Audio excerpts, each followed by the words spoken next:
বানাবো মেথি শাক।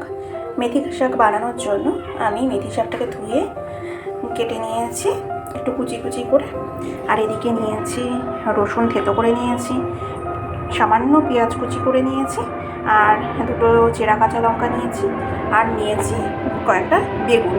এবার আমি বেগুনটাকে ভেজে নেব। কড়াইতে তেল গরম করে বেগুনটাকে ফার্স্টে ভেজে নেব।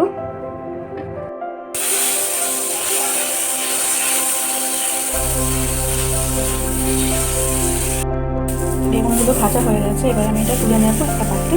ওই কড়াইতেই আমি আবার একটু তেল দিয়ে দেব। তেল গরম হয়ে গেলে আমি দিয়ে দেবো সামান্য কালো জিরে। কালো জিরেটা ভাজা ভাজা হয়ে আসলে আমি এর মধ্যে দিয়ে দেবো রসুন আর পেঁয়াজ।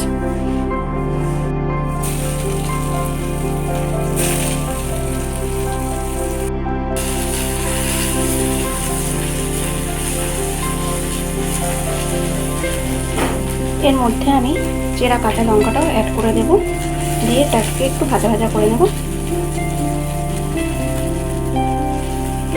একটু ভাজা ভাজা হয়ে আসলে আমি এর মধ্যে কুচি করে রাখা শাকটা দিয়ে দেব।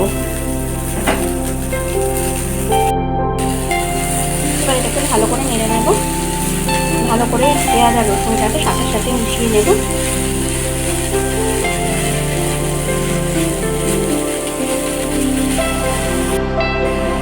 এবার আমি এই শাকের প্রয়োজন মতো নুন দিয়ে দেব, আর দেব সামান্য হলুদ দিয়ে শাকটাকে ভালো করে মিশিয়ে দেব।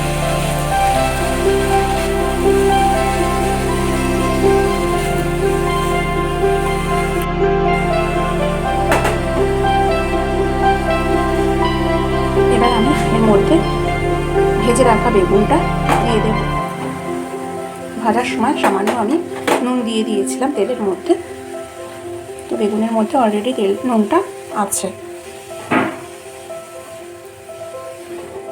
এবার আমি এটাকে ঢাকা চাপা দিয়ে দেব 10-15 মিনিটের জন্য। 5-7 মিনিট পর ঢাকাটা তুলে দেব। মাঝখানে একবার ঢাকাটা তুলে একটু নাড়িয়ে দিয়েছিলাম, শাকটা হয়ে গেছে। এবার আমি গ্যাসটা অফ করে দেবো।